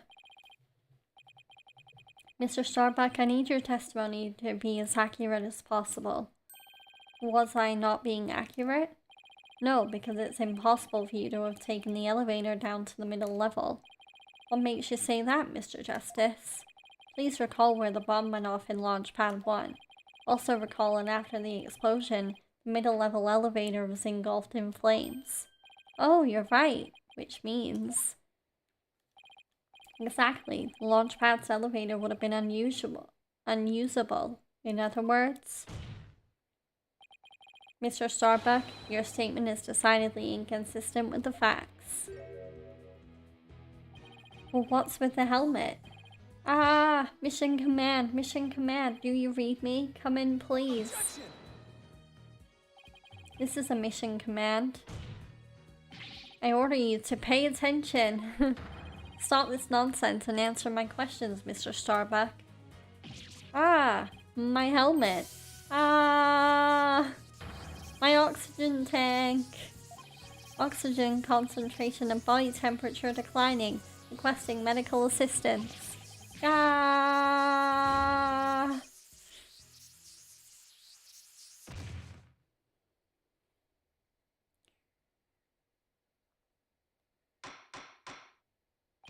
Mr. Starbuck, we are not in space right now. Please stop pretending you have lost consciousness and stand back up. I apologize, Your Honor. I forgot I was still on Earth. I feel like we all just got a real glimpse of Solomon Starbuck, the astronaut. Yeah, he seemed more like an astronaut now than when he was doing all that sighing. Mr. Starbuck, could you please explain the inconsistency in your statement about how you used the middle-level elevator? I, was nervous and I said the wrong thing. I'm sorry. I actually, took a different route, I think. A different route? I hope you're able to deliver a straight story this time. I'll get it right this time. Maybe. No, I mean probably. Probably. It's understandable to be nervous, but let me remind you, accuracy is paramount in court.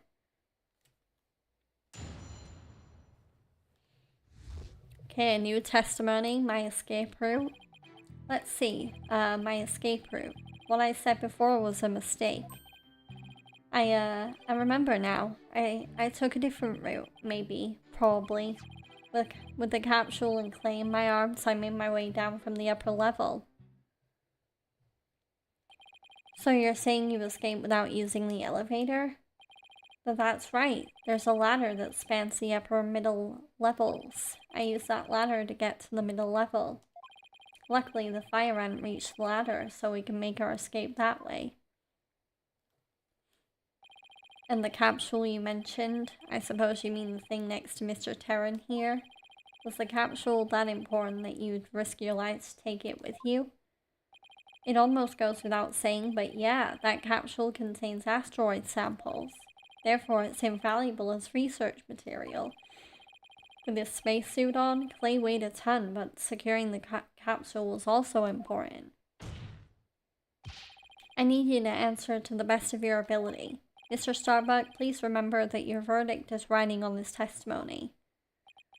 Ha ha ha ha. Maybe I am guilty after all. I wonder if you can see the stars in prison, and it's more comfortable than a spaceship. Okay, cross-examination time. My escape route.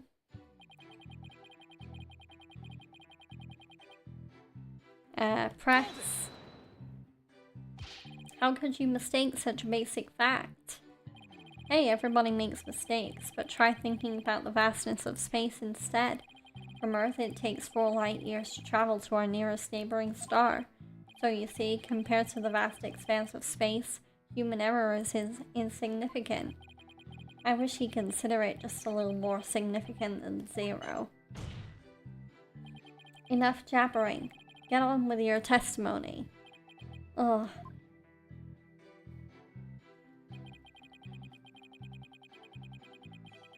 Okay. Press. Maybe, probably. Did I hear you right, Mr. Starbuck? I didn't say either of those things. Mission Control, come in, please. An error has occurred in the sound system. Activate the emergency tin can telephone. Oh no. Tin can telephones are ineffective in the vacuum of space. Silence. Stop this nonsense or I will sever you and your tin can telephone. Alright, I'm begging you. I'll tell the truth, just don't sever anything. Apollo, is he going to be alright? I'm starting to think he's not.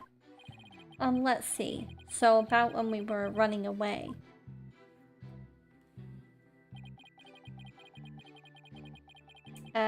Press. The upper level of the launch pad area. Well, that's right. That's what I said, isn't it? Granted, that route does exist. So to recap, you had Clay over your right shoulder and the capsule in your left hand. Yeah, it's really important, so I couldn't let it get burned up. So even though Clay was really heavy, I couldn't afford to carry him with both hands. I did the best I could with him over one shoulder and the capsule in my other hand. I don't think the meaning of what he just said has hit him yet. You know what you have to do with that statement. Justice Dono? Yes, I know. Well, I've come this far. No turning back now. It's time to present some evidence. So, Mr. Starbuck escaped with Clay in the capsule, which means it's just like in the footage. I can see why he couldn't run, though.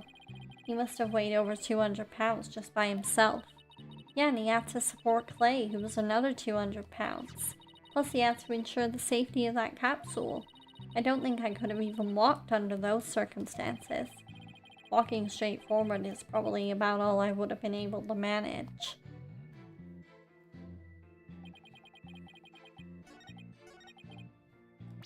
Okay,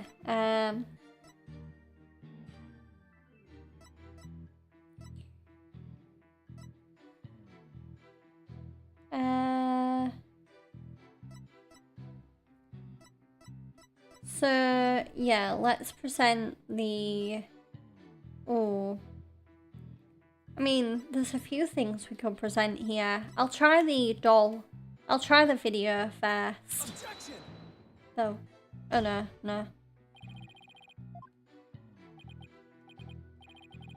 So, maybe the lock is what I need to present.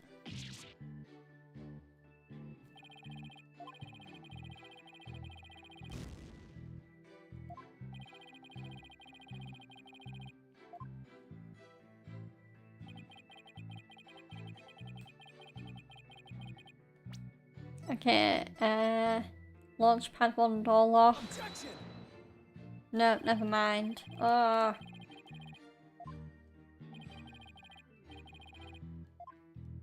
So is it, maybe it's the diagram.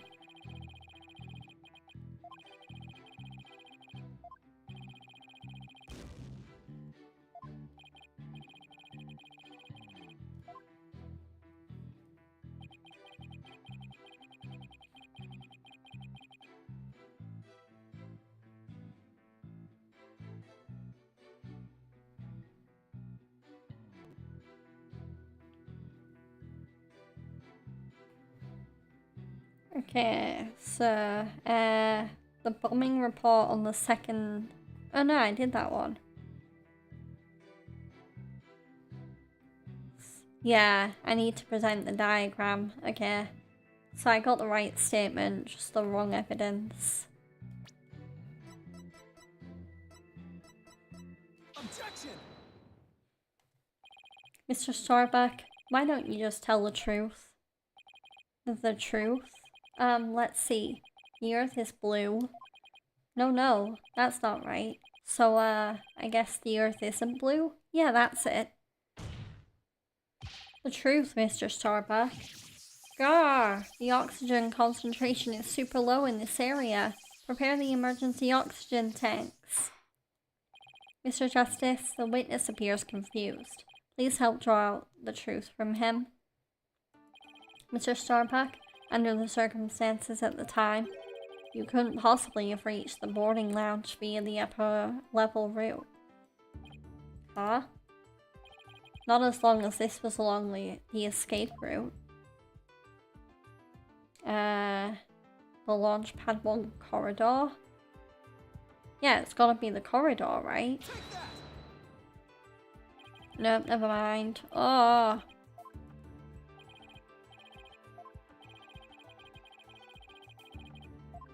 Is it the ladder?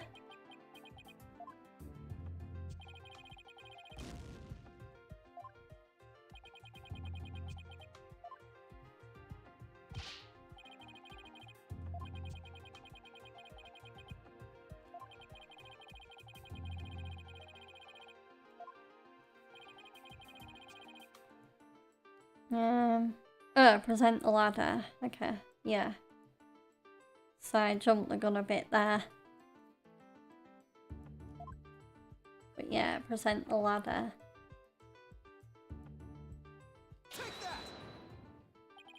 To get down from the upper to the middle level where the Launchpad 1 corridor is, you would have to go down the ladder, isn't that right, Mr. Starbuck? Of course. That was the only way we could escape. Objection! But how would that work? At the time, you were supporting Mr. Terran over your shoulder, were you not? And remember, he was in full space gear as well, putting him at over 200 pounds. Ah, ooh. Well, it's easy on the moon. Gravity is only 1/6 of what it is on Earth. Objection! But the Space Center is located on Earth. Short of being an octopus climbing a ladder with an adult male in space gear in one arm, while carrying the capsule in your other, is impossible, wouldn't you say? Oh.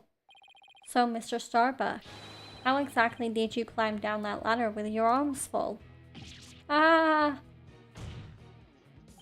Mr. Starbuck, come clean and tell us the truth. Now! Ah! Engineer, where's the engineer? Oxygen leak detected due to faulty maintenance. What the? He's flying the coop. Ah! Help! I'm caught on the ceiling! Help! Anyone? Bailiff, prepare the cherry picker. We must launch our rescue mission at once. Well, that's one way to take off while being questioned. I'd rather prove his innocence so he can go to space again someday for real.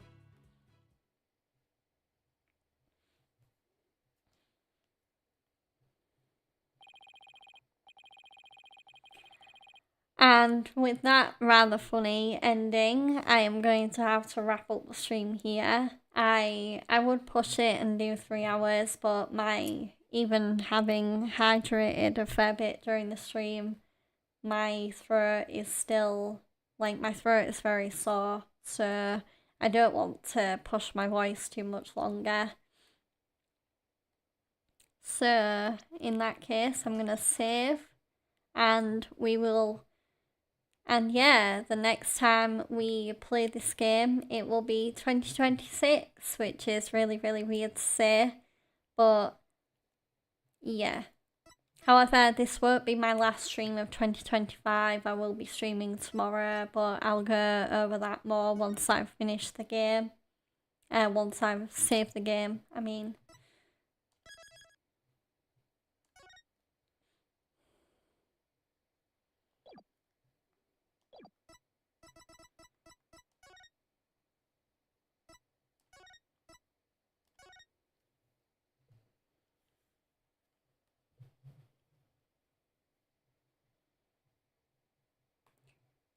But thank you for coming to my stream. If you did enjoy the stream on Twitch, please do hit that follow button. Also turn your notifications on so you know when I'm going live. And also, if you want to connect with me outside of stream, then my social links are in the bottom right corner. Also, if you're on YouTube, please do like the stream or like the video if you're watching on demand. Comment on games that you might want to see me play in the future or parts of the video that you enjoyed, or also just tell me stuff. Just tell me your favourite things about Ace Attorney if you also play the games. That would be really interesting to find out. So yeah, my next stream will be tomorrow. I will be streaming it. So tomorrow will be my last stream of 2025 because I definitely won't be able to stream on New Year's Eve because I just mentioned it during the stream when someone asked, but I'm going to be very, very busy on New Year's Eve. So tomorrow, for my last stream of 2025, we will be playing some Yakuza 4 Remastered, continuing that game. Hopefully tomorrow, it would be nice to finish Akiyama's story and maybe move on to the second protagonist tomorrow, but we'll see. We'll see how I do. There might be way more side quests that I can't think of off the top of my head, but we'll see. But I know today I was a bit delayed, and that was because I was shopping with my fiance and that ran slightly overboard, so that's why I started a little later than I said I was going to. But tomorrow I should definitely be starting my stream at 4 p.m. GMT, and it should be the usual 3 hours as well. So yeah, hopefully you can join me for that. And yeah, on that note, I will call it a day on YouTube, and I want to thank anyone that came on my YouTube and chatted with me during the stream. It really does mean a lot whenever I stream, and there's always so much interaction in the chat. I really appreciate it. So yeah. Until tomorrow, I hope you all have a great rest of your day on YouTube, and I will see you later.